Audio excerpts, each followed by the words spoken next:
Hi, everybody, and welcome to a very special episode that we're bringing to you guys tonight. I am Mike Albertin from Games My Mom Found, and who is with me tonight?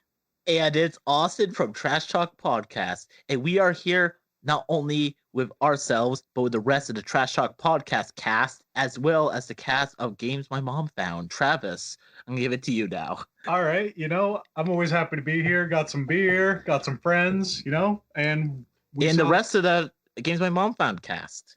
Hello, Stefan, JD. And Stuart. That was the most improvised we've ever done. And we're bringing you guys a real special episode. Stefan and I just form a hive mind during this. It works. Me and Austen had met a while ago when we first started this. We both started shows kind of around the same time. And we also had promoted his show early on in Trash Talk. Both me and Stuart have guested on Trash Talk. Austen has guest starred on here. So we wanted to bring you guys a special episode, which you guys can be listening to either on the Trash Talk feed or you can be listening to Games My Mom Found feed. So we're hoping that if you like us and you should definitely subscribe to each other channel and take a listen to each of these shows. And before we get too far into what we're going to mainly be talking about in this episode, we're going to do a special from Trash Talk. And Austen has some real news or fake news for us today. All right, let's do this. All right, so with our show, I present 4 pieces of news, one of which is fake. All are ridiculous movie-related news, and you guys have to guess which is a fake piece of news. And with every show, if you guess wrong, you got to take a really big swig of your beer. And if you guess right, I got to take a big old swig of my Moscow Mule that I am drinking. So I'm going to start with Travis first. Travis, I'm going to give you the first piece of news, which may be fake or may be real. You got to give us your thoughts on it. You ready to go? Go right ahead. All right. Venom. You love Venom. Venom came out last year. It made almost $1 billion. Critics didn't really care for it so much, but audiences loved it. Made $800 million, and it has a sequel coming up. Well, the director, who is now busy directing Zombieland 2, he's too busy with that. So he's not coming back to direct Venom 2. The fake piece of news is that the director, it looks like they're going to be hiring, is Andy Serkis, who is the actor who does a lot of motion capture, such as Caesar from the Planet of the Apes films, and also Gollum, of course, from Lord of the Rings. And he's going to be directing this, and the rumor is he will be doing the motion capture for Venom as well as maybe Carnage. So that's a fake piece of news, Travis. Tell us, does it sound real or not, that they might be hiring a director who will also be doing a lot of the motion capture as well? It's like I see that as being a good idea because he already knows like a lot of what he's planning on doing with the motion capture, so he can. You can make it. I'm gonna die. Keep going. All right. Anyway, so he has a good idea what he has envisioned for this, and like having him direct all the other scenes. I think that could work out really well for them. I kind of like that idea. Yeah, no, pretty good idea. All right, Mike, you ready to go? I am ready. All right, so on Trash Talk Podcast, for our live or real news and fake news section, we talk a lot about Disney.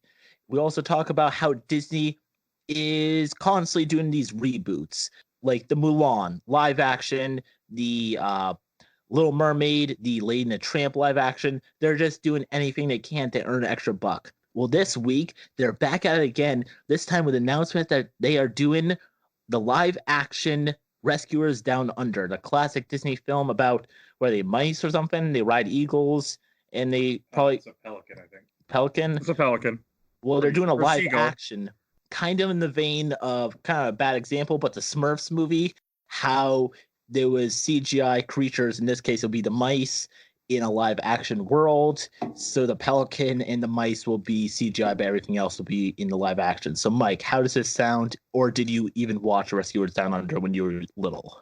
I have watched Rescue Down Under when I was a kid, but I remember nothing of it. And for a person who spends way too much time on the internet, I have not heard of this. So Okay. I'll leave it at that. All right. And number 3, let's go with Stuart. Stuart, we got for you the Aladdin movie. Aladdin, it's doing okay. And by okay, critics don't really care for it, but it has made $1 billion. So the question is, does it sound real or fake that the Aladdin movie that no one really asked for made a whole $1 billion? It definitely made over $1 billion because that's Disney's MO, is movies that nobody really wants to see, but somehow make a shitload of money despite that. So yeah, I 100% believe it made over $1 billion. Makes sense. Okay. And last, we're going with some Joker news. I don't know how much you guys know about the Joker movie that's coming out. Joaquin Phoenix is... Which one? Oh, yeah. Well, the Jared Leto one is thankfully being canceled. But thank the God. one that's... Yeah, I know, right? No one wants to see that. As well as the Joker Harley Quinn movie. That one's canceled. Thank God. Probably no more Jared Leto for a while. Because he's off doing a Sony Marvel Morbius The Living Vampire movie, which people also don't want to see. But anyway. But at least he looks like a vampire, so. That is true. He looks a lot more like a vampire than Joker. All right. Well, this piece of news is that the Joker movie, let's be honest, comic book movies, very fun, some of them well done. But are they film festival worthy? No. The Joker movie, for this fake piece of news, or real, the Joker movie is going to the Toronto Film Festival, which will be the first time a comic book movie will have gone there. And the head of the Toronto Film Festival said that there's a good chance that the Joker movie might make it to the Oscars. Not might. He said that he's willing to bet on the Joker movie getting nominated, maybe winning some Oscars. So what's your reaction to that? I'm calling bullshit. And why? It just doesn't look like that type of movie that would go to that film festival. Sure. Makes sense. But, yeah. Okay. De Niro's in it. Yeah, Robert De Niro is in it. And But Mark nowadays, Maron? that doesn't really mean much. Fair enough. Fair enough. All right. Now, guys, we're going to go down the list, and you guys are going to tell me which one out of the four of them. I'll quickly go down the list. Andy Serkis is directing Venom 2, the live-action Rescuers Down Under, Aladdin making $1 billion, and the Joker movie going to the Toronto Film Festival and potentially the Oscars. Which one is a fake piece of news and why? Travis, we're going to start with you. All right, I am going to go. Oh, this is a tough call. I think I'm going to have to go with the Joker going to film festival and winning Oscars. I don't know. I've never seen a superhero movie that could do it, and I just don't think it's going to happen now. Okay, fair enough. Mike, you're up next. I think that Rescue Ranger thing is fake because I never heard of it. And That's a different thing. Rescue Rangers is different from the Rescuers. Oh, Rescue good Down point. Under. I still Rescue Down Under. I'm still pretty sure is fake. Okay. And next- I'm not even drinking. Yeah, No, and you're not even drinking. All right. I can't. I gotta drive after this. All right, Stuart. Which one's a fake piece of news? Rescuers Down Under is fake because Rescuers Down Under is the sequel. Their first movie was just called The Rescuers. I don't think they would do a live action movie of a sequel before doing the original. Well, it's that franchise I meant. Oh, just the franchise in general? Ugh. Yeah. I'm not sure if they're going to make a franchise out of it, but I meant the franchise. They're getting a live action adaptation of that franchise. Oh, well, that changes everything. Unless it's fake. I still think it's fake. I still can't see them doing... There's so many other movies out there. I don't know why they'd be like, all right, we're doing The Rescuers next. Makes sense. And what is the last piece of news? Or for our last guest of the Games My Mom Found, which one do you think is the fake piece of news? I guess I'm going to have to go with the Rescuers as well, even though I still don't think that Joker stuff is going to work out. Yeah, it just doesn't. I don't know how that could even be turned into live action. It would just be weird and freaky. Lion King happened. That's all I gotta say. But still, Fair enough. Yeah, fair enough. But yeah, I'm gonna go with that. All right. And before we get into Street Fighter, I'm going to announce the fake piece of news, which is, all right, boys, Austen, take a lot of drinks because it's Rescuers Down Under. Hey! All right, try to take a swig of your beer, but Austen, I guess I'm going to have to get another beer because it's 3 big sips for me. Mike, while I take a whole bunch of swigs from my beer, I'm going to pass the torch off to you. all right. And I like to say, that means the Yes. Joker is going to the Toronto Film Festival. yep. Hey, that movie actually looks very interesting. And hey, Yeah. Jared Leto's gone. I don't give a fuck. It looks like what an happens. entirely different movie, so I could see that. Yeah. It's not going to be your average comic booky movie. I feel like it's not going to be something. It's going to be more. I feel like a much more realistic piece, which you can do with Joker. It's going to be dark Yeah. in a realistic way, which Zack Snyder has never been able to accomplish. Yeah, but No, sure. I mean, I'm just so glad he's out of. He's gone. He's done and gone. So I do happy. wonder how they're going to tie this into the DC universe. They're not. They're not. I think it's a different canon It's a entirely. standalone. Yep, it's standalone. It's essentially like an Elseworld. Here's what it is. It's a standalone until it does way better than any other DC movie, and then it's the new canon. That's what's going on. Well, you see, the thing about any like DC or Marvel movie, you can just say it's another one of the world. It's part of the multiverse. It's part of the Elseworld. It can be whatever you want it to be, and then somehow fit it in. It doesn't have to exist in the same cinematic world to be in the same universe. Let's say. Good point. Yeah. So, all right, and now on to our feature presentation. This week, we picked to suffer all together. We decided to watch the 1994 Street Fighter movie with Jean-Claude Van Damme doing more coke than anybody should while recording. I'm glad you brought it up because I wanted to. Sorry, I was like, oh boy, when are we gonna bring up the cocaine thing? Right away. I hadn't seen this movie since I was a kid, and I didn't remember it all that well. I just remembered it happened. I remember it was a movie, and that was about it. And so I went and rewatched. It took me about 2 sittings, but I made my wife suffer through it. And I got to say, I kind of liked it. It was a good comedy.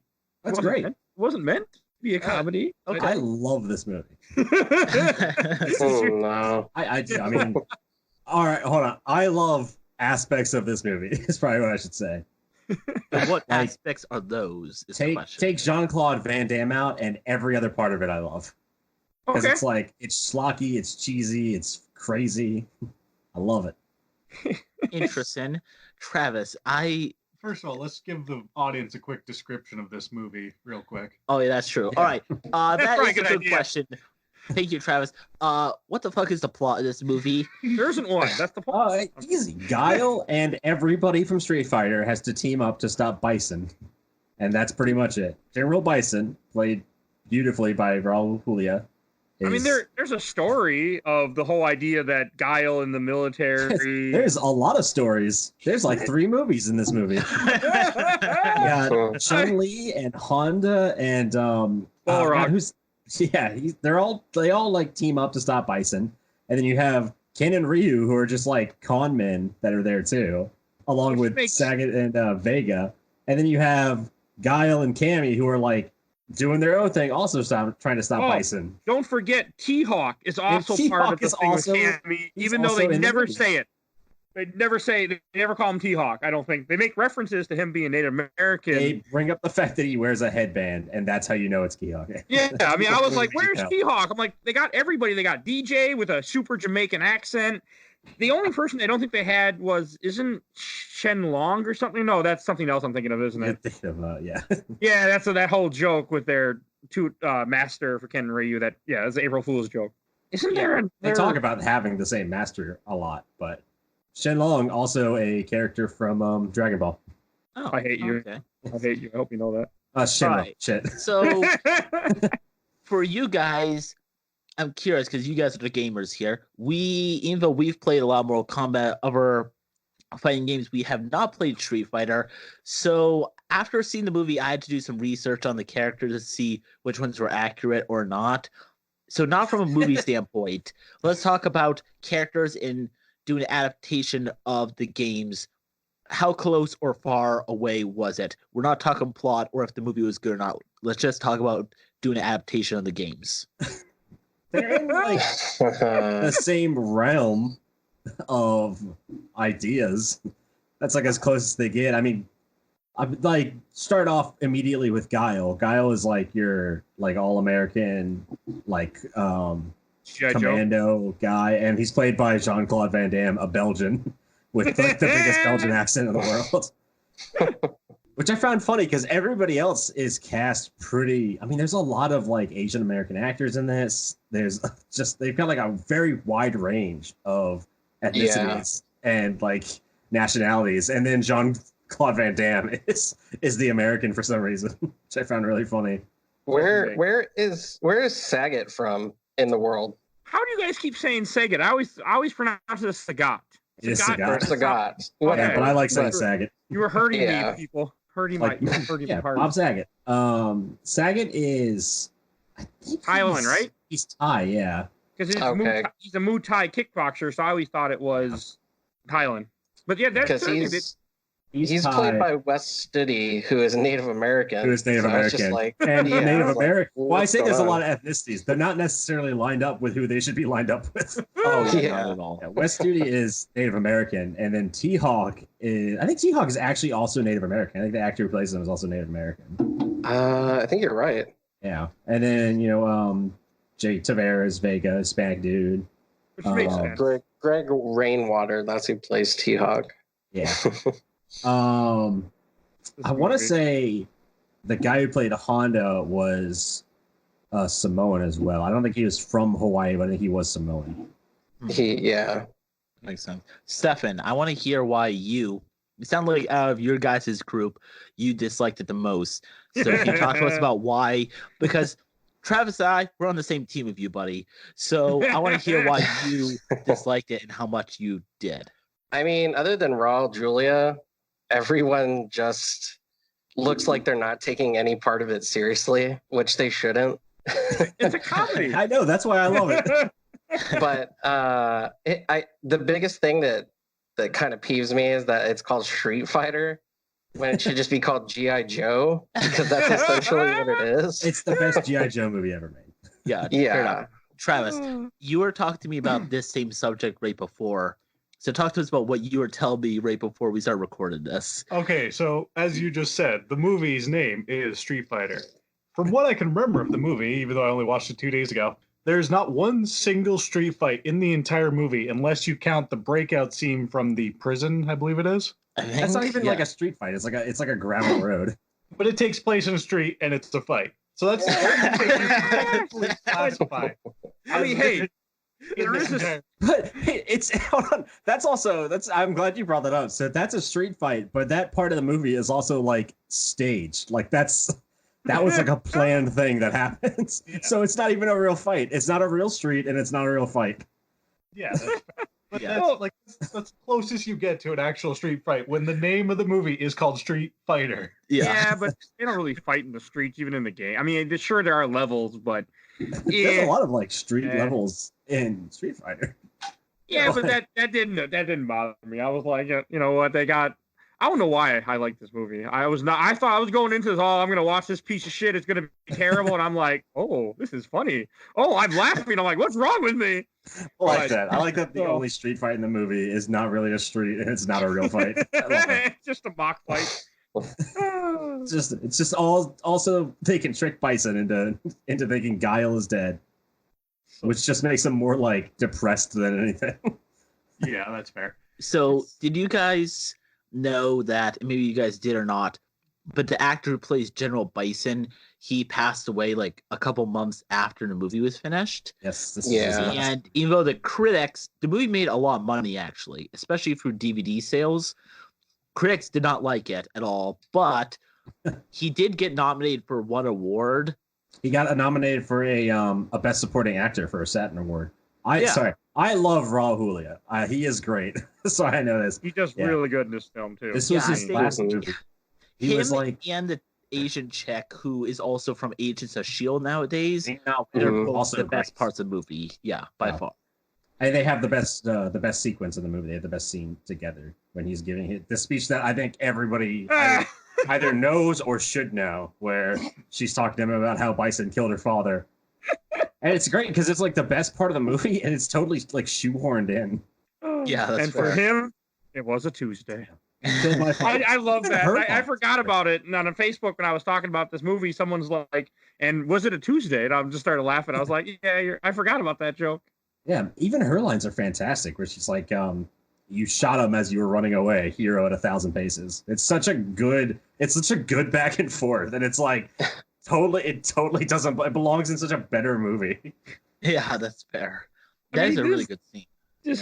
This movie is just to me, like I was saying a little bit ago, to me it was a comedy, even though it's not meant to be a comedy. It's definitely a comedy. But I don't think it's meant to be. I think no one knew it was a comedy, but people watching it years later, I feel like it's meant to be like an action comedy. It's not even. It's supposed to be an action comedy, but for me, there was a lot of one-liners, like classic 80s, 90s one-liners. None of them worked for me. Some of which aren't that bad, but it's just, I don't know, how they were delivered didn't really work. The only one that actually I was like, okay, that was funny, We're at the end, the Mohawk guy, the really dumb dude.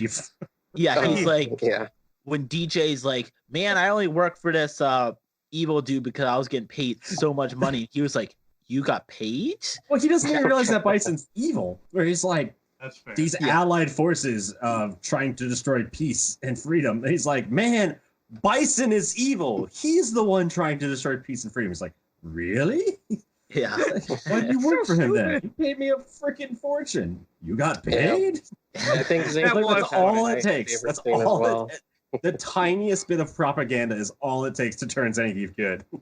I thought it was kind of like a joke to Russian too, because it's 1994 and it's the idea that he's used to communism. That's what I got out of that joke too. I don't know if that's what they meant, but that's what my brain went to. I think it's just Zangief is big and dumb. Okay, that probably makes more sense. I might have been looking into a movie that probably was not thinking that hard. Oh no, definitely. Yeah, definitely not. It's just so. It is such a stupid movie, but God, was it funny when it shouldn't have been. I won't argue that it's only a stupid movie in writing, and everything else is fantastic. Yeah, for what the movie was, like, there's some points you can point things out that could be improved, but really, besides writing, it's not terrible. Like, if they had writing is kind of like the main thing in making a movie that's actually, good. But martial arts wise, fight scenes, and like creating the sets and the design of the character costumes, like, they're honestly not that bad. So even though I knew this movie was not gonna be good, and I don't think I enjoyed this movie at all, and I will watch it again, it wasn't as bad as I thought it would be.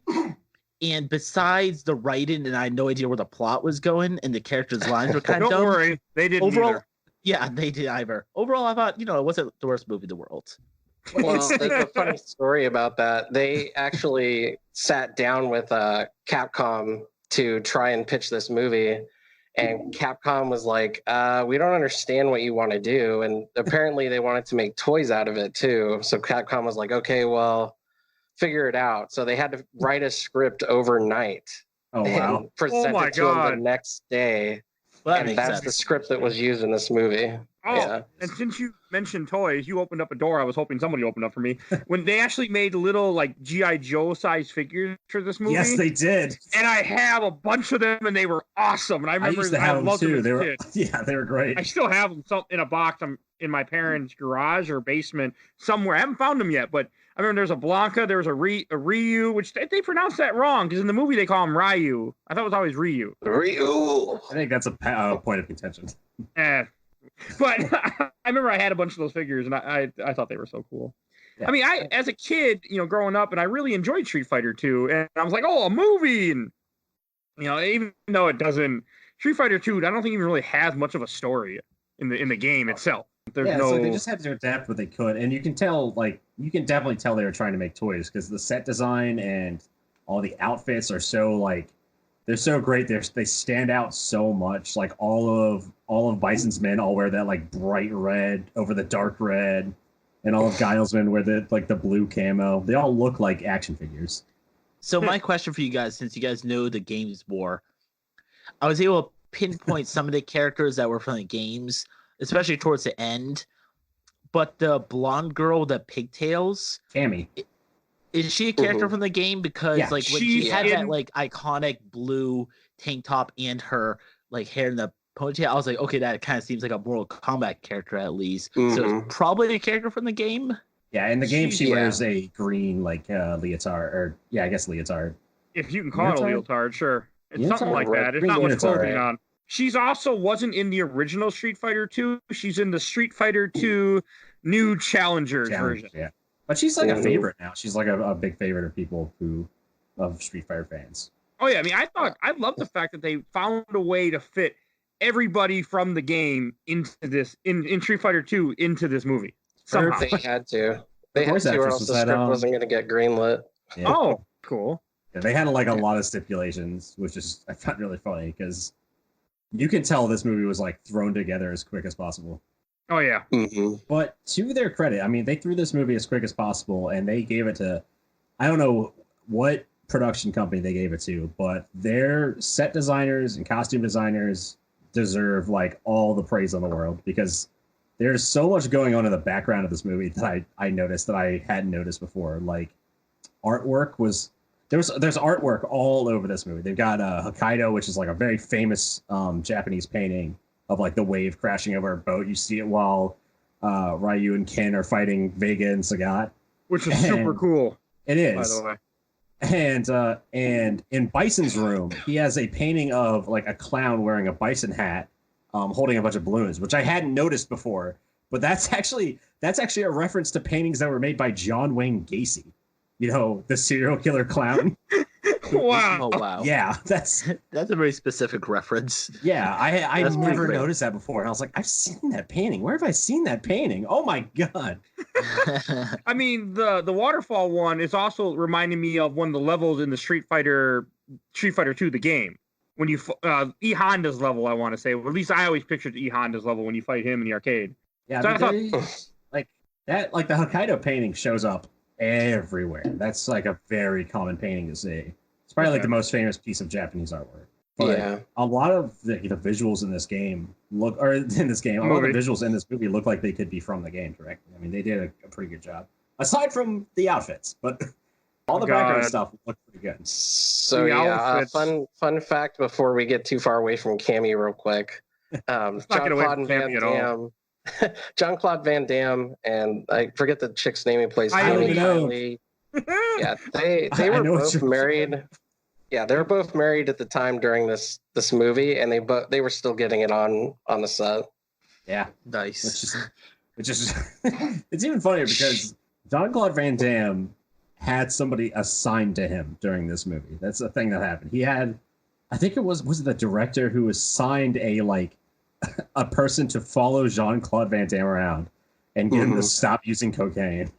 And just like prevent him from using cocaine. But not only did the guy fail to get him to stop using cocaine, he actually helped him get cocaine and totally ignored the fact that he was sleeping with Kylie Minogue. Wow. It's like the worst handler in the history. Legend. Like, you have one job. Don't let him get drugs. Okay. The drugs, sir. Yeah. It's Oh, the biggest God. enabler on the planet. Like, all right, you're in charge. You're the handler for Jean-Claude Van Damme. Respect to the legends. Yeah, legendary. All right, guys. So, Yeah. what is everyone's favorite scene in a movie? Let's start with Mike. Are there any? The whole movie? No. The whole movie. I'm kidding. No. Most of this movie. I did like the fight with Guile and Bison in the end because that's all that came to mind at the moment. Oh my Which part god! of it? When they're fighting in martial arts style, or when he's flying at him? I liked it when he's flying and he's shooting Yeah. electricity. I was just Yeah. amused. I enjoyed like most of the fight scenes in the movie. I enjoyed. I'm gonna stop right there and let you guys go. But I enjoyed most of this movie for some reason. Somehow. All right, makes sense. All right, Stefan, what about you? Speaking of that, Bison and Guile fight. There's a part where the camera just follows Raul Julia flying away from it on a string. And then it cuts to him like flying to the middle of the room, suddenly stopping and hanging there. And then all the TVs behind him just suddenly explode for no reason. Yeah, that's because And he's got the lightning power. Because he's a god, Stefan. Exactly. For some And reason, Definitely Bison Raiden. believes he's a god. I like his quote with Satan, something about like, For I "And beheld saw- Satan as he fell from heaven. What the hell? just like lightning." From heaven. I love that. I love how he says that. For I Yep. beheld Satan as he fell from heaven. But no, that was just commenting on Mike's what Mike said. But my favorite scene is with Zangief when there's a truck full of explosive heading towards the tent they're in, and there's a TV with a camera recording it. And Zangief looks at the TV and he looks at the truck and he says, "Quick, change the channel." Yeah. So stupid. It's so so great, dumb. though. I love it. That's actually one of the And jokes. that I like. DJ slowly like turns around and just gives him this look like, "You idiot." Oh. All right, Stuart, what about you? What's your favorite scene from the movie? Oh, I mean, by far my favorite scene is the Chun-Li talking to Raul Julia's Bison scene, because it's just like they're both fantastic actors, and I mean Raul Julia's amazing actor who's just like Raul Julia used to do side note here, Raul Julia used to do like low budget films with like for like zero money. He used to do it for like the most minimum paycheck he could get because he was just a genuinely nice dude, and he just loved to like help people out. And so he would just do all these like little tiny films for like up and coming directors for free or almost for free. Oh wow. Yeah, and so I love him as an actor. I love like his Gomez and Ming-Na Wen greatness as well. It's just like them talking to each other is so dramatic. It has so much weight on it compared to the rest of the movie. Yeah, it stands out, I think, especially because of all the funny comedy shots, like when Guile pulls out his knife and all the men start surrendering before he realizes that his entire force is behind him. Okay, that was funny. I was laughing at that too. Yeah, I'm gonna agree with you, Stuart. That was probably my favorite scene in the movie because it was the one scene where they didn't kind of try to, I don't want to say ruin it with comedy, but like it was one scene they took serious. Seriously. Yeah, it was 100% serious, and how she was going to a monologue about how he's a coward and how he destroyed their farm and how the farmers revolted and rebelled against them and drove them out, and how at the end he was like, it was just a Tuesday. It was just the best scene in terms of writing the movie and acted, by far the best. I remember the line so clearly because it's for you, the day M. Bison graced your village was the most important day of your life, but for me it was Tuesday. Like, he could not give less of a shit. Yeah. And apparently he studied, like, I've watched a bunch of behind the scenes for this movie because, of course, I did. And Raul Julia, like, studied a bunch of dictators to get into character for M. Bison. And, like, M. Bison was based off of, like, Mussolini. Wow. I just love the idea of him putting all of his research in to deliver that one line so perfectly. That is cool, though. Oh, yeah. He did that. Julia was a great actor, and he deserves more credit. Yeah. Yeah, it's kind of interesting how you put so much work into it. When most of the movie, especially the write-in, didn't put that much work into it. Yeah, but he delivered all of his lines. Like, oh yeah, he gave it 110%. Yeah, definitely 110% at least. No, he did such a good job. While dying of cancer. While Jean-Claude Van Damme was walking around doing a bunch of cocaine. Sleeping with his co-stars. The entire behind the scenes of this movie basically exists to make Jean-Claude Van Damme look like a massive dick. Yeah, pretty much. Doing cocaine, cheating on his wife, and Raul Julia's like studying Mussolini in the corner. Yeah, he was studying it like he was studying it for like an Oscar picture or something. Yeah, because that's the kind of work he put into everything he did. Yeah, no, that's awesome. Travis, what was your favorite scene in the movie? All right, so not gonna lie, my favorite scene, I forget their names already, but the two con artists, where they were getting found out by the kind of first villain that we meet, or that guy with the eye patch. Sagat. Sorry. Tiger So that was probably my favorite scene because it kind of starts out a bit comical. They get kidnapped or like almost imprisoned, but then they get shot at with their own weapons, which are tennis balls. It's like slapstick. It turns into like a Jackie Chan movie. Exactly. Yeah. It gets into a mild fight scene, and then they actually get serious, and they go into that kind of cage fight scene a little bit, which it was almost serious, but not quite to that point. And then, of course, at the very end, Jean-Claude Van Damme comes smashing in with a tank through the wall. It's like the biggest blue balls where they build it up so much. Just tank them, APC come crashing through. All right, well, that's the end of that scene. Moving on. Exactly. I love that so much how they played it out because it was a little bit serious, a little bit funny, very serious, and then just comical. And I thought it was actually played out perfectly. Yeah. That part's great. Like I said, the only bad part of this movie, I think, is Jean-Claude Van Damme. Yeah. Why do you find him the worst part of the movie? It's just because he's like, I don't think Jean-Claude Van Damme is a good actor. There's a cult appreciation Arnold Schwarzenegger. Exactly. Yes. There's a cult appreciation for Jean-Claude Van Damme, and I get it. Believe me, I get it. But Arnold Schwarzenegger just did everything he did better while not on cocaine. And it was there are 100 actors like Jean-Claude Van Damme that are better actors. Like, they might not be as good fighters, but they can express. And I don't think Jean-Claude Van Damme can express emotion very well. Especially not on coke, by the way. Not very good on coke. And people don't. It sounded like all of his lines were 80 yard in as well, which was weird. Yeah, a fun fact about Jean-Claude Van Damme, most people don't know, is that when he was training to become a martial artist, he actually trained under Chuck Norris, and Chuck Norris basically used him as a body bag. Yeah. So he literally just got his ass beat every day. That's Also, another fact about him: in The Predator, he was the original The Predator. Yes, before they had the iconic costume that is the Predator that's defined the character for many years. Originally, it was like a weird lobster creature. Yeah, that was was just like a big praying mantis. Yeah, it was a giant like pink praying mantis in a suit. Before they're like, yeah, that's not very intimidating at all. Let's get a new redesign, and they brought John Van Damme, and he was the person that was inside the suit the whole time. Which is kind of funny because he never ended up in the movie, and he ended up being a star, sort of. But originally he started off as the Predator, but not actually the cool Predator that we all know and love. Yeah. Well, he dropped out specifically because he wasn't going to be seen in the movie. He's I'm not going to do this because my face isn't going to be on it. Which, I mean, that's fair for like if you want to be like a serious actor, like if you want your name out there, that's fair. But also, fuck Jean-Claude Van Damme. Well, I guess if someone's paying you. Like I still get your name on there. Like I was that guy, but like it's even funnier to me that like I wish he would have done it because his biggest like competition back then was Arnold Schwarzenegger, and so the movie would have been like 90% Arnold Schwarzenegger's face and 10% being unable to see Jean-Claude Van Damme's face. I think it would have been really funny.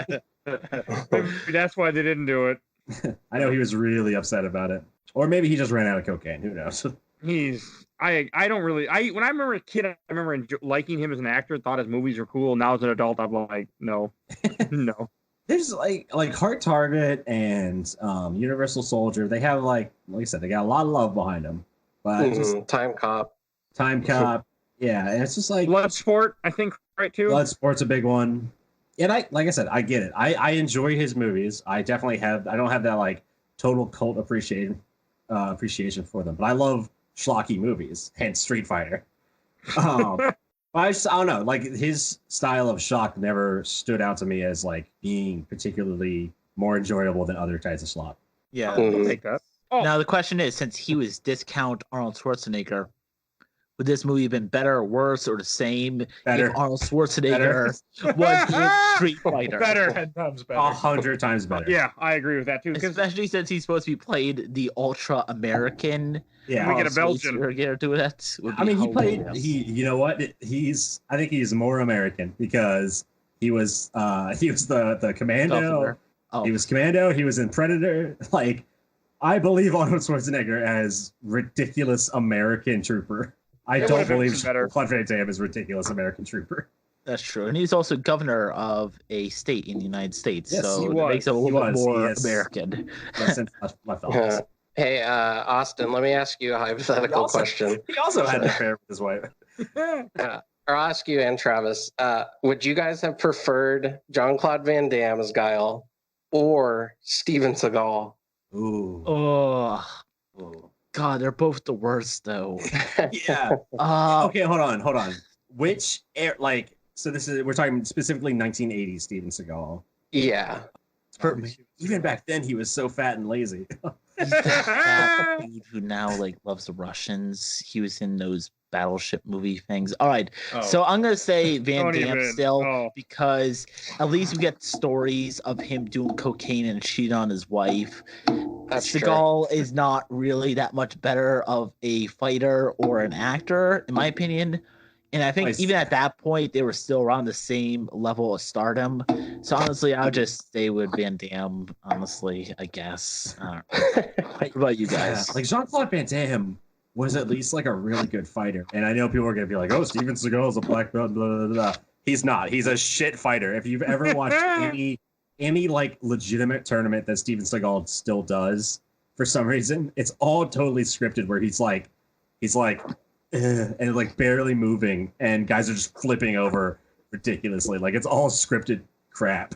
I'm trying to think. Around this time, he was doing Under Siege, I think, which I want to say is the one with Tommy Lee Jones and the really stupid line that's oh man, there's a really dumb line in it where he's like, "I'll kill you Tuesday" or something. It's so stupid.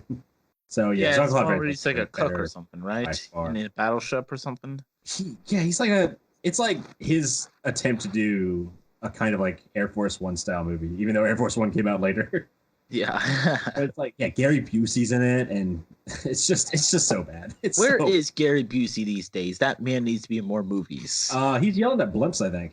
Oh yeah, that makes sense. Yeah, That's I don't know what if makes anyone's seen the Conan O'Brien played a prank on him where Conan O'Brien bought a blimp and had the blimp follow Gary Busey around. And Gary Busey was just like slowly losing his mind.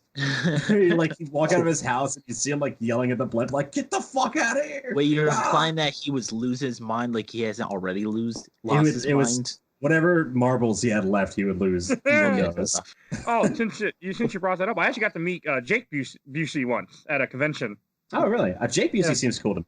He was all right. He seemed a little high or something, but he was friendly. I mean, I got a picture with him, and as we were talking to him about one of his movies, I don't even remember what now. But me and Tiff are talking to him, and this real hot chick walks by, and he just stops talking to us, looks at the hot chick like, "Hi, who were you dressed up as yesterday?" And she's like, "Just myself." He's like, "That was really cool," and I'm like, "Oh, I guess we're done talking now." It was fine because I got my picture with him. It was hilarious, but it just cracked me up because I just remember that. It was just really funny. He was just done talking to us. She was Jake Busey just being like, "I forget you. Who are you, pretty lady?" I mean, he went back and talked to us after he was done, but it was just hilarious. I mean, I had to get to work, so I didn't have a lot of time to sit and chit chat, but it was hilarious. It definitely was one of those memories. It's funny how much Gary Busey is probably more known, but I think Jake Busey is such a better actor. I love that dynamic. Like that's got to be like a tense family Christmas. Except Gary Busey's more iconic. Let's be real. Like people know him more. He's crazier. He's out there in the public eye. Yeah. Mm-hmm. Jake Busey's just like stuck doing. I think he's actually in Stranger Things. I think he was just in Stranger Things. Yep, he's in Stranger Things 3. Yeah. He was also in that new Predator movie that no one went to see. We all talk about that. Went to see it. Yeah, except we went to see it. Yeah. We shouldn't talk about it. Oh, there's one scene we hadn't mentioned yet in this movie that cracked me up, is why I also think it's a comedy. There's a scene where E. Honda and Zangief are fighting, and they turn on the TV, one of the camera guys, and they're fighting on the model of where Bison wants to make a shopping mall, it looked like, or something. Yeah, and he wants to make like the Bison, Bison store center, the shopping center. And they're playing Godzilla sounds as the two are fighting, and they just looking at each other like, what the hell is going on here? And I was cracking up so hard during that scene. I was just like, they play like the Godzilla like noise, and then they also play like a little sting from the theme song of Godzilla. I mean, this movie was just, I mean, anytime Van Damme was on the screen, I'm like, okay, let's get this over with, just get him done and keep going. And then it just gets funny. For some reason, they're being filmed in slow motion too. Makes no sense. And they're going through walls, and oh god, it's just so stupid, but it's hilarious. And then their fight. Do you know how their fight ends? Do you remember how their fight ends? Don't say, oh, he runs out of time. He's like, I'm done playing. I gotta go. Honda. No, I don't know if anybody contacts him or like says anything to him. At some point, he just looks at Zangief and he's like, "Time to go." And he ducks, and Zangief goes to punch him and turns around, and Honda's just gone. Like 600-pound Honda just like pulled some ninja shit and disappeared. It's because Chun-Li is telling them they gotta go. The building's blowing up, and they're in some like temple. Oh, it's so stupid, but it's hilarious. The idea of him ducking and Zangief literally losing him. Just be like, where'd the big man go?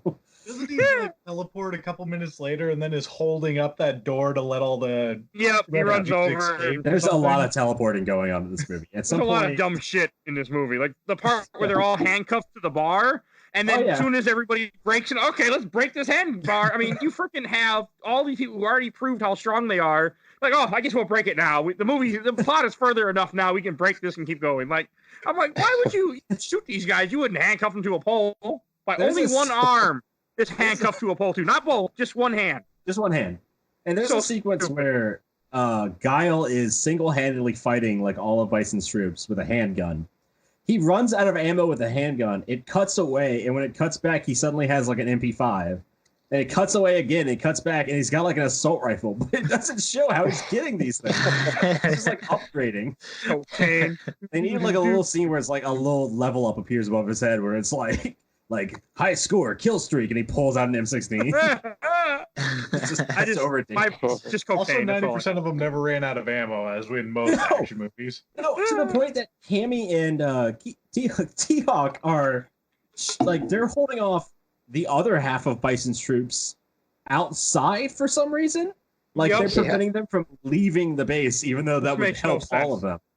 And it shows them like they start shooting at Bison's troops and cuts away, and then it cuts away for like a while. Like it's like, I don't know, in terms of the movie it's probably like a couple minutes, but in terms of the actual like watching it, it's like a 20-minute cutaway, and it cuts back and they're still there with their handguns. And there's like bodies everywhere, and Bison troops are still coming out. It's like, how much ammo did you bring? I mean, they're also, it's like magically appearing out of their ass, and they just keep pulling out and fucking shooting. Another part that was just freaking hilarious, and I was looking at my wife. I'm like, why the hell are they doing this? Okay, so when they put the stealth on their boat, the boat goes stealth, and then they start shooting the radar towers. Like, oh, they can't see us. This won't get their attention. I'm like, what are you doing? And they're like, something's wrong with our radar. It's the dumbest looking boat ever. Oh god! And then when it zooms in on the camera, you can't see the boat; you just see the water. And like, what's happening? I want to be like, come on, guys! It doesn't take a rocket scientist to figure out there's a boat there. But they show you like when the boat goes stealth, and they show you the boat driving. It's just like a kind of, it's like Predator's camo, but even worse, where you can definitely still see the boat. It's just a little wave. But on M. Bison's camera, it's completely gone. But it's like, wouldn't he at least be seeing all the bullets flying out of it? Because it's just been shooting nonstop for like the 10-minute drive. That's just so. Like, what's the point of stealth? You're just gonna shoot towers and alert the guy. Hey, you can't see us, but guess what? We're gonna pull everything up. You'll know we're here. Like, they only shoot one tower mine, and then they just proceed to shoot down the beachhead, which explodes for some reason. It's such a stupid movie. It's an old action movie. Everything explodes. You just got to expect that. Oh, and it's like Power Rangers, modern day Michael Bay sparks and shit. It's the shooting sand, and the sand is exploding with sparks. It's like, what is happening? I mean, this is all the final act movie, which I thought when they finally get to the temple and you get through that part, that movie just becomes so fun to watch. So stupid, but it's just they stop caring about story. They're like, here, have some action scenes, have some stupidity. We'll get rid of Van Damme for most of this part. Have fun. Yeah, it turns into like a stage play. It turns into like a funny theater production. And it's great. Like when Ryu and Ken get their outfits, they put them in the outfits of the soldiers, and they just happen to be wearing red and white. And I was like, they put them in red and white gis, even though nobody else is wearing red and white gis. Except the people in this room. Yeah, it's like they're training in this room. They never get like actual uniforms. And my favorite part of that is they give them the uniforms, and Zangief is holding their clothes confusedly, and turns around and just throws them a giant M. Bison trash chute. And he's like, no more need for those. You'll never change clothes again. You've gone Dragon Ball. Why, Stefan? Why? I just remember when Honda picked up Zangief and slammed him to the ground so hard that they both fell through the floor. That was a thing. This movie is just. It's great. All right, what is everyone's? All right, we talked about favorite scenes. Now let's talk about. Let's not say our least favorite scenes. Let's say. What was the dumbest scene? Because dumb in this movie could be completely enjoyable as well. There's so many, but what was the one scene that was so dumb you were like, okay, this is fucking great. I love this. All right, Mike, what was your favorite dumb scene for this movie? We haven't mentioned it yet, but I wanted to bring it up, and this gives me opportunity. When Dulcim, the actor, is in the genetic room with the guy that they make Blanca, there's a scene where the guy's looking at a magazine. And it's supposed to be like a porno magazine in Russian or something, I think it was. And I was like, he's looking at the magazine, Dulcim sneaking over to mess with things, he's looking at, I think it was just so stupid. That's not the dumbest scene, but that's the one that came to my mind at the moment. Oh, and the guy who played Dulcim, I didn't realize this at first. He's also in Indiana Jones Temple of Doom, by the way. Yes, that's where I recognized him. Oh my god. That was driving me insane. I was like I'm gonna look it up because his face is so familiar. Bershon Seth. Yeah, that was cool. That made me smile to see the fact that someone from a one of my least favorite Indiana Jones movies in this movie, but still. This game is, or this game, I can keep on again. It works. This movie has the, I'm going to go ahead and jump in, because I also want to talk about how Dalsim has his origin story in this movie. That was the dumbest scene that made me laugh, where Dalsim gets like a bunch of comically dangerous chemicals poured all of them that are like giant IV bags where they say like, toxic, never use. Like, right on him. You even have those then?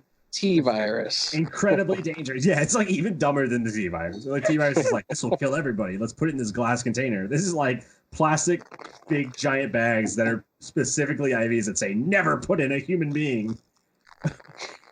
And he gets those poured all over him. And when we see him later, he's like bald and his clothes have burnt off. Yeah. And he's like his neck chain. And it's like, okay, I guess that's Dalsim. Stefan, what was so your stupid. favorite dumb scene from this movie?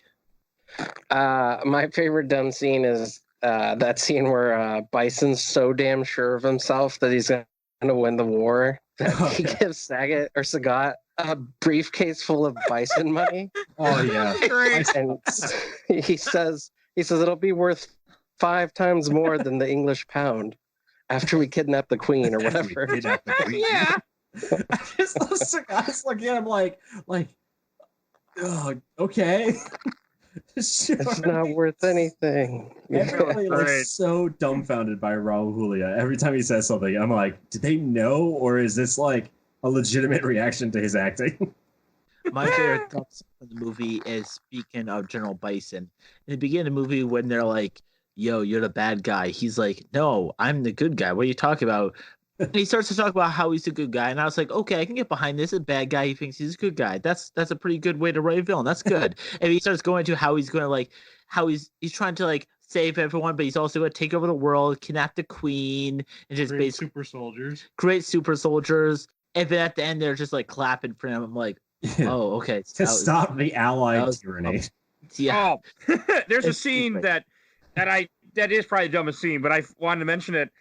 It just cracked me up. So when they have the part where they capture the hostages, they capture the soldiers, and they're breaking the guys' necks, and then Van Damme is like, Charlie, we'll rescue you. Stay safe. Yeah. And Bison just grabs the guy's like, oh, you're Charlie? Let's go mutate him. I'm like, why the hell would you be like, you're my friend. Be safe. We're coming for you. Like, let's put a big target. You're the right on only you. hostage I care about. Don't die. You're the only one that can be used as a bargaining chip.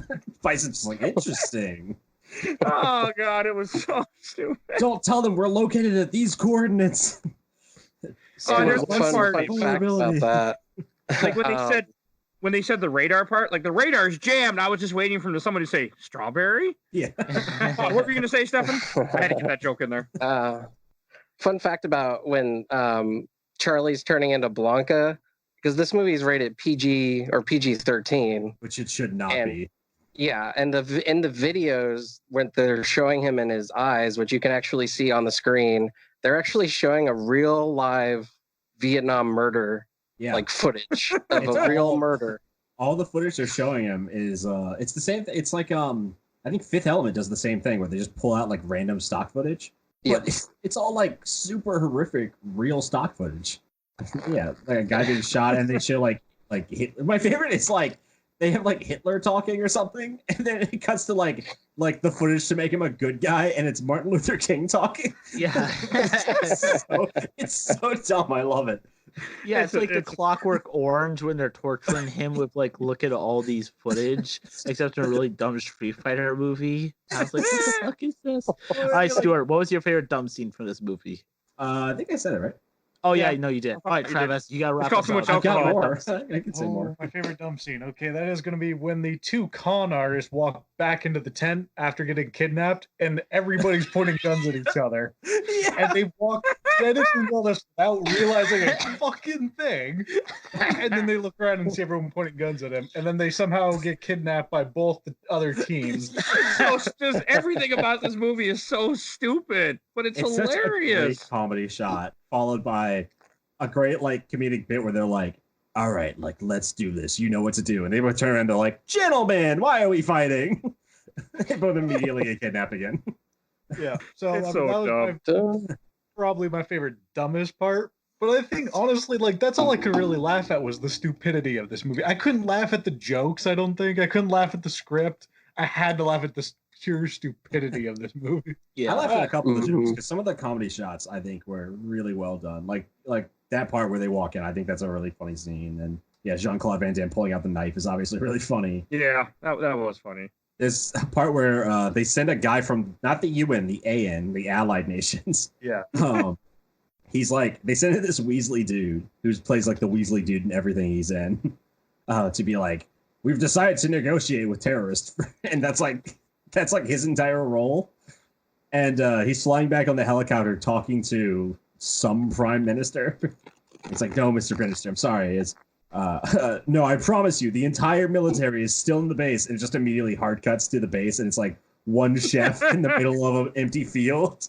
It's like making dinner for everybody looking around. That was funny too. Oh, there's just so many dumb scenes in this movie. Yeah, God, it makes it kind of good though. I would say not dumb, cheesy. Like Okay, the most cheesy- extreme cheese. Cheesy Nah, is it was good. definitely dumb. Yeah, it was kind of It dumb. was also pretty dumb. But Now, my question for you guys is, using the same script, maybe the same actors, could this movie have worked?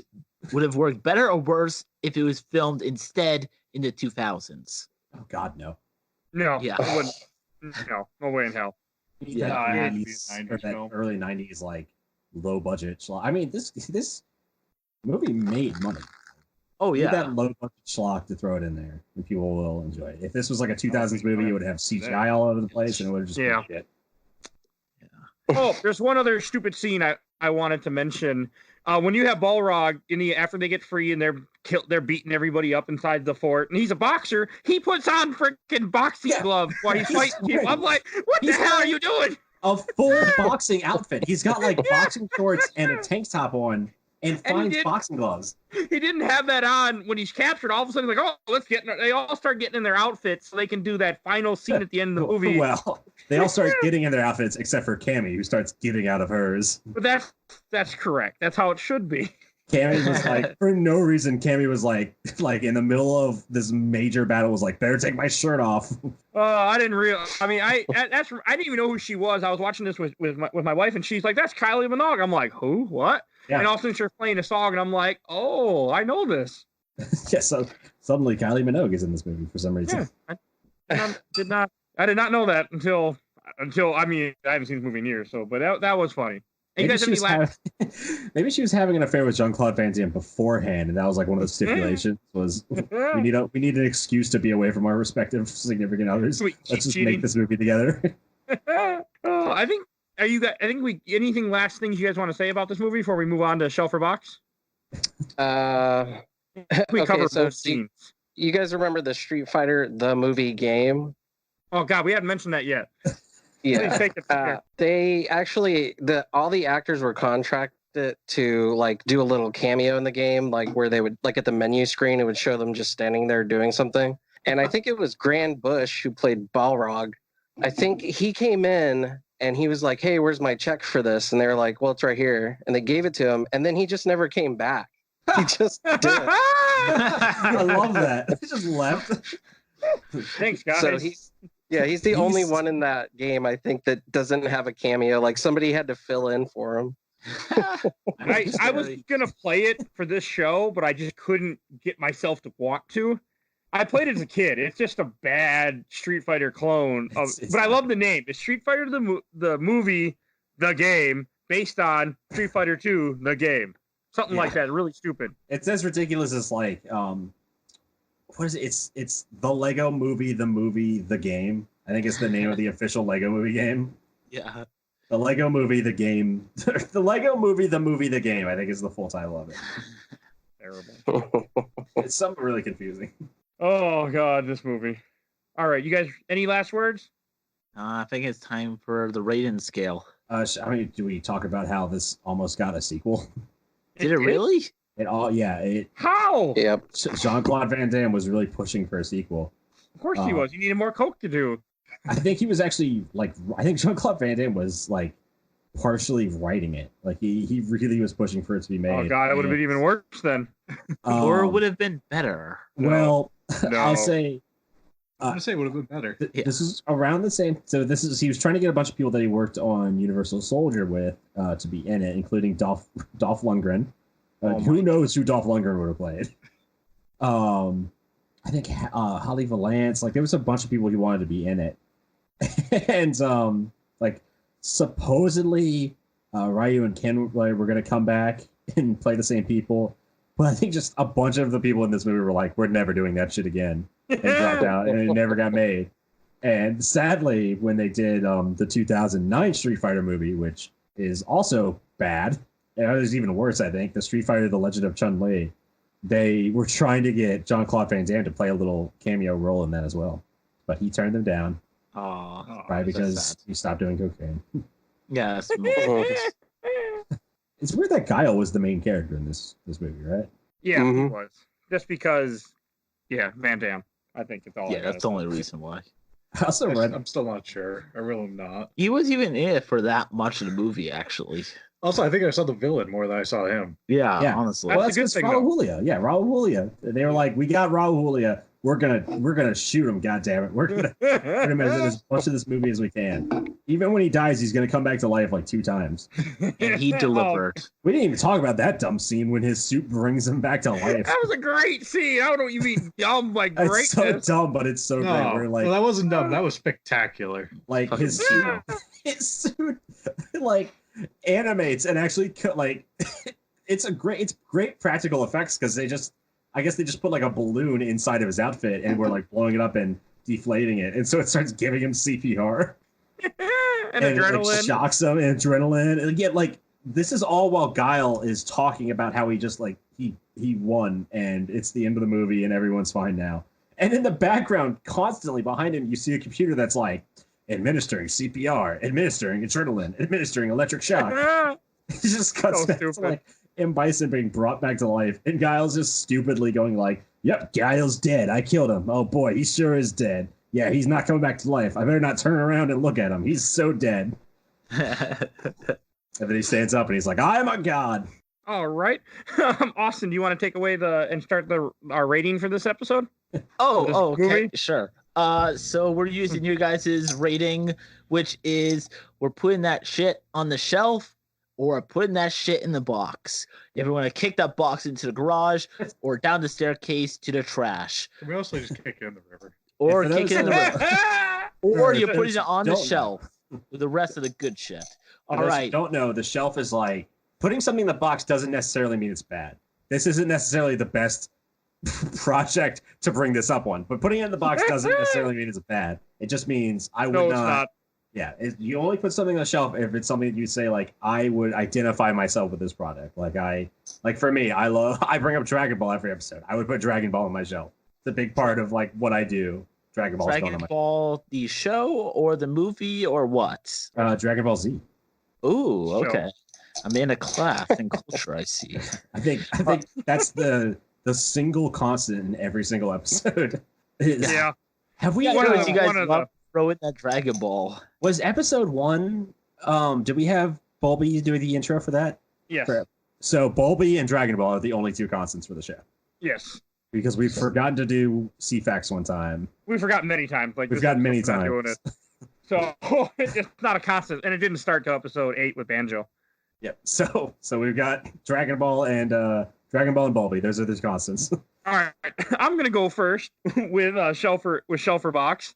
I'm gonna put this on the shelf. And when I first started watching the movie, I did not think, I'm like, oh, this is gonna be bad. I'm not gonna like this. When I found myself laughing, when I found myself excited to go home to watch the second half of this movie, I'm like, what's happening here? And I really enjoyed it. Like I laughed a lot at the cheesy stupidity of this movie, and I didn't care. Like it as bad as it can be, and it's not a good movie, but it's a humorous, cheesy, funny movie that I don't think was meant to be as much of a comedy as it is, but oh god, it's hilarious. Like just so stupid. So it's definitely going on the shelf. All right, Stuart, what about you?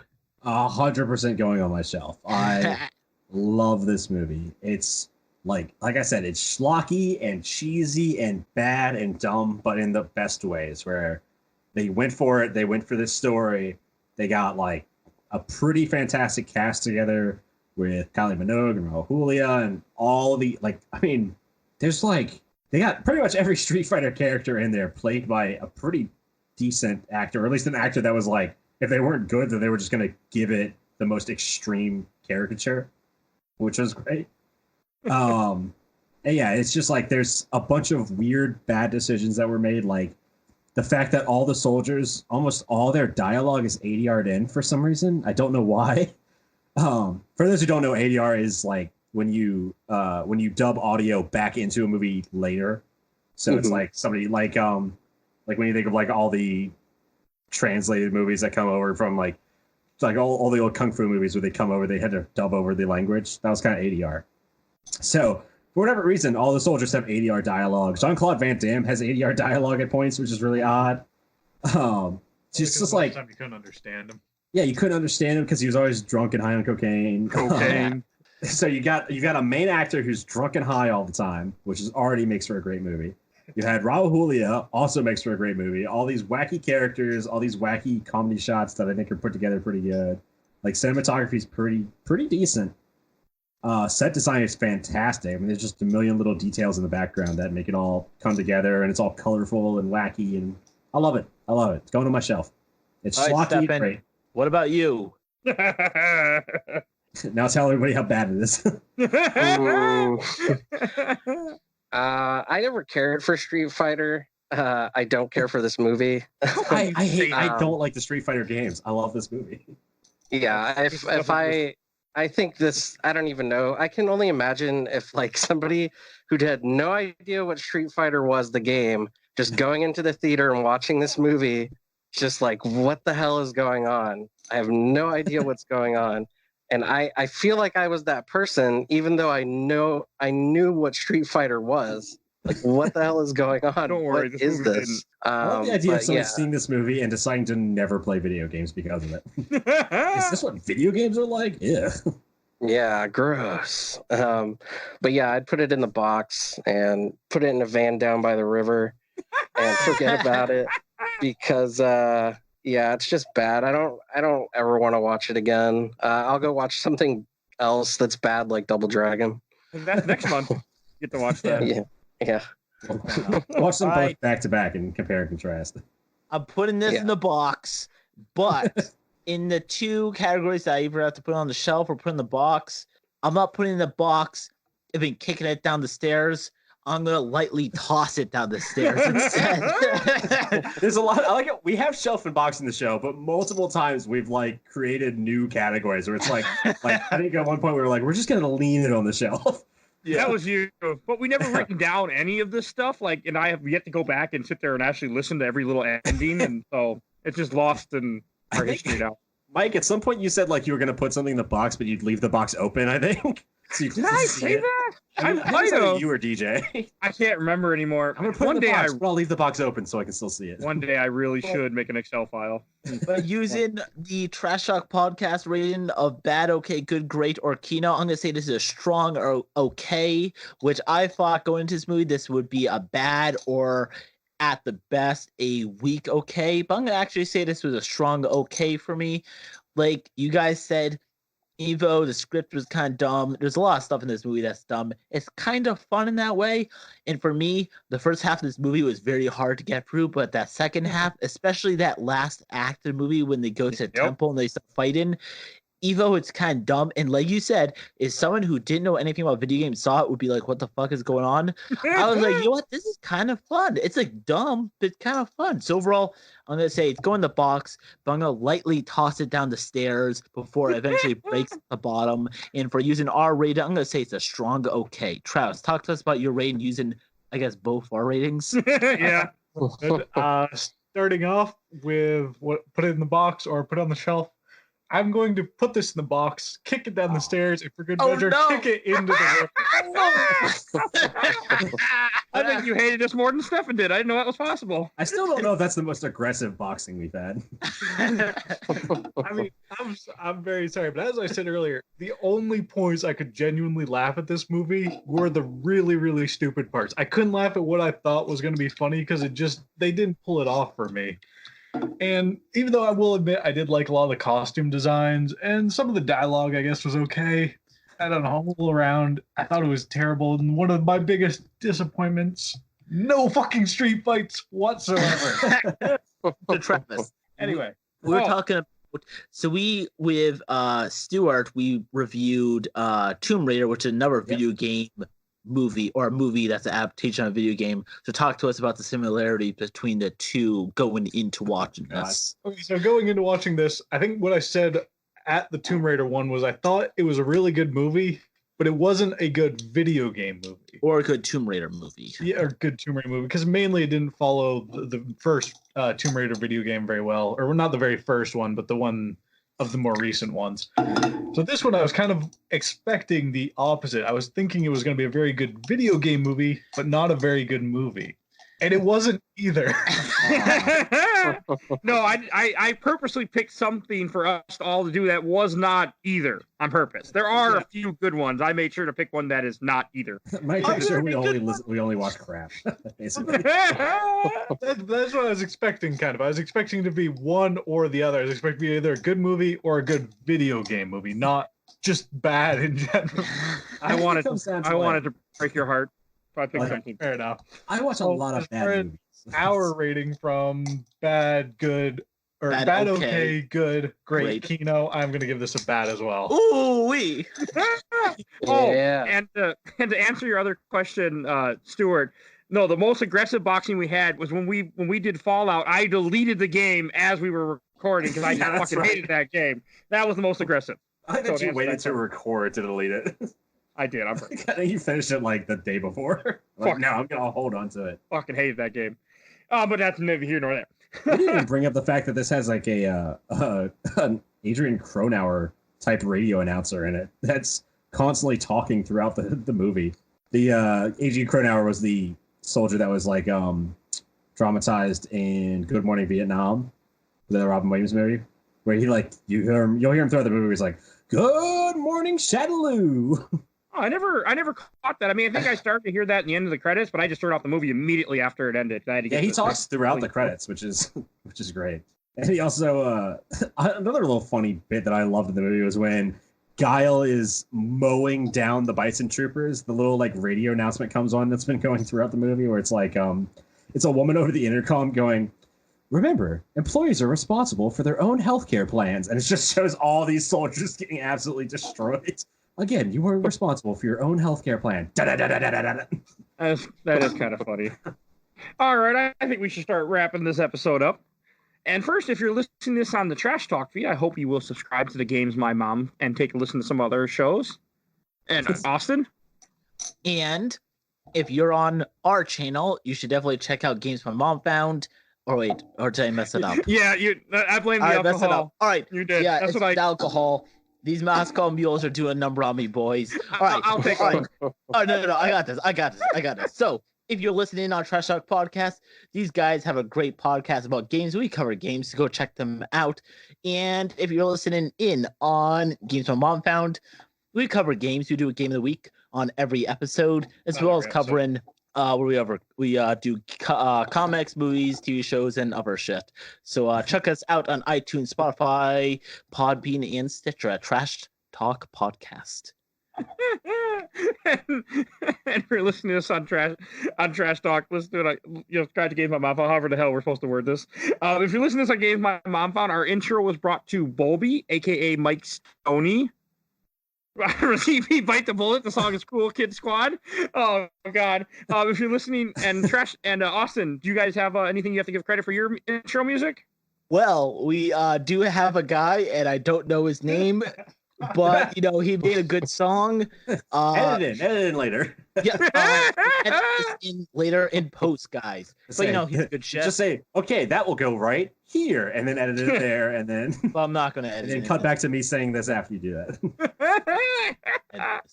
Well, the good guy, if he's listening, well, I'm sorry. I'll cover you next time, buddy. Too much alcohol. Yes. All right, we want to thank everybody for listening. This was our first combo episode of Trash Talk and Games My Mom Found. If you're still somehow listening to us, you can find both of our episodes. There will be links in the show notes for either one of our shows, respectively, for the other show. And I want to thank everyone for listening. You guys have a wonderful night, everybody. Yay! Go watch City Hunter. I beheld